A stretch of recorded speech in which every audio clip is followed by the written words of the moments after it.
السلام علیکم دوستو، ایک بار جبرائیل علیہ السلام نبی کریم صلی اللہ علیہ وآلہ وسلم کے پاس آئے تو آپ صلی اللہ علیہ وآلہ وسلم نے دیکھا کہ جبرائیل علیہ السلام کچھ پریشان ہے۔ آپ صلی اللہ علیہ وآلہ وسلم نے فرمایا، جبرائیل کیا معاملہ ہے کہ آج میں آپ کو غمزدہ دیکھ رہا ہوں؟ تو جبرائیل علیہ السلام نے عرض کی، اے محبوب، کل میں اللہ پاک کے حکم سے جہنم کا نظارہ کر کے آیا ہوں، اس کو دیکھنے سے مجھ پہ غم کے آثار نمودار ہو رہے ہیں۔ نبی کریم صلی اللہ علیہ وسلم نے فرمایا کہ جبرائیل مجھے بھی جہنم کے حالات بتاؤ۔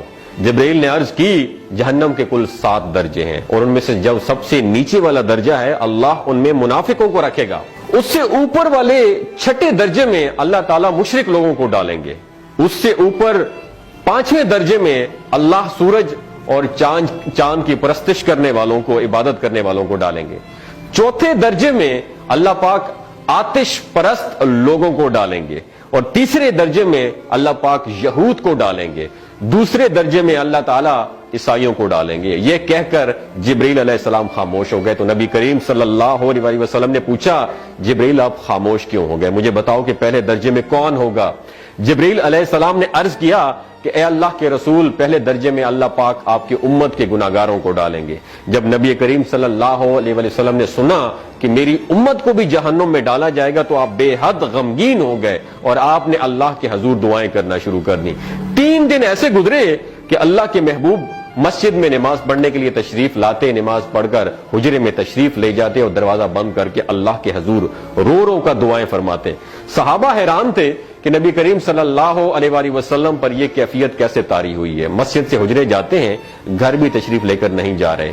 جب 3را دن ہوا تو سیدنا ابو بکر صدیق رضی اللہ تعالیٰ عنہ سے رہا نہیں گیا، وہ دروازے پر آئے اور دستک دی اور سلام کیا، لیکن سلام کا جواب نہیں آیا۔ آپ روتے ہوئے سیدنا عمر رضی اللہ تعالیٰ عنہ کے پاس آئے اور فرمایا کہ میں نے سلام کیا لیکن سلام کا جواب نہیں پایا، لہٰذا آپ جائیں، ہو سکتا ہے آپ کو سلام کا جواب مل جائے۔ آپ گئے تو آپ نے 3 مرتبہ سلام کیا لیکن سلام کا جواب نہ آیا۔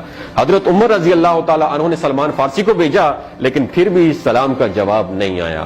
حضرت سلمان فارسی نے واقعے کا تذکرہ حضرت علی رضی اللہ تعالیٰ عنہ سے فرمایا۔ انہوں نے سوچا کہ جب اتنے عظیم شخصیت کو سلام کا جواب نہیں ملا تو مجھے بھی خود نہیں جانا چاہیے، بلکہ مجھے ان کی نور نظر بیٹی حضرت فاطمہ رضی اللہ تعالیٰ عنہا انہیں اندر بھیجنا چاہیے۔ لہٰذا آپ نے حضرت فاطمہ رضی اللہ تعالیٰ عنہا کو سب احوال بتا دیا۔ آپ حجرے کے دروازے پر آئیں، ابا جان السلام علیکم، بیٹی کی آواز سن کر محبوب کائنات اٹھے، دروازہ کھولا اور سلام کا جواب دیا۔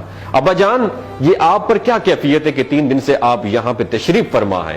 نبی کریم صلی اللہ علیہ وسلم نے فرمایا کہ جبرائیل نے مجھے آگاہ کیا ہے کہ میری امت بھی جہنم میں جائے گی۔ فاطمہ بیٹی، مجھے اپنی امت کے گناہگاروں کا غم کھائے جا رہا ہے اور میں اپنے مالک سے دعائیں کر رہا ہوں کہ اللہ ان کو معاف کر دے اور جہنم سے بری کر دے۔ اور یہ کہہ کر پھر آپ سجدے میں چلے گئے، رونا شروع کر دیا، یا اللہ میری امت کے گناہگاروں پر رحم کر، ان کو جہنم سے آزاد کر کے۔ اتنے میں حکم آ گیا، وَلَسَوْفَ يُعْطِيكَ رَبُّكَ فَتَرْضَىٰ، اے میرے محبوب غم نہ کر، میں تم کو اتنا عطا کروں گا کہ آپ راضی ہو جائیں گے۔ آپ خوشی سے کھل اٹھے اور فرمایا کہ لوگوں، اللہ نے مجھ سے وعدہ کر لیا ہے کہ روز قیامت مجھے میری امت کے معاملے میں خوب راضی کرے گا، اور میں اس وقت تک راضی نہیں ہوں گا جب تک میرا آخری امتی بھی جنت میں نہ چلا جائے۔ بولتے ہوئے آنکھوں سے آنسو آنا شروع ہو جاتے ہیں بندے کے، کہ جب بندہ سوچتا ہے کہ ہمارا نبی صلی اللہ علیہ وسلم اتنا شفیق اور غم محسوس کرنے والا ہے اور بدلے میں ہم نے ان کو کیا دیا۔ آپ کا 1 سیکنڈ اس ویڈیو کو دوسرے لوگوں تک پہنچانے کا سورس ہے۔ میری آپ سے عاجزانہ اپیل ہے کہ لا حاصل اور بے مقصد پوسٹیں ہم شیئر کرتے رہتے ہیں، لیکن آج اپنے نبی کی رحمت کا یہ پہلو کہیں ہم سے مس نہ ہو جائے۔ ایک شیئر کر کے اپنا حصہ ضرور ڈالیے گا، کیا پتہ کون گناہگار پڑھ کر راہ راست پہ آ جائے اور دوسروں کو تھوڑی سی ہدایت مل جائے۔ کہنے کا مقصد یہ ہے کہ ایک نبی ہمارے لیے اتنا غم خوار ہے اور ہم یہاں بیٹھ کے اس کی امت کے اوپر اتنے مظالم ڈھائے جا رہے ہیں، ہمارے فلسطینی بھائیوں پہ اتنا ظلم کیا جا رہا ہے، لیکن ہم ٹس سے مس نہیں ہو جا رہے۔ آج ہمارے پاس اگر تلواریں ہوتی تو ہم تو بالکل سوچنا ہی ختم کر دیتے، لیکن آج ہمارے پاس میزائل ہیں، آج ہمارے پاس ایٹم بم ہے، لیکن پھر بھی ہم بے حس بنے ہوئے ہیں۔ اللہ تعالیٰ ہمیں ہدایت نصیب فرمائے، اللہ تعالیٰ ہمارے لیے آسانیاں پیدا فرمائے اور اللہ تعالیٰ ہمیں نیک کام کرنے کی توفیق عطا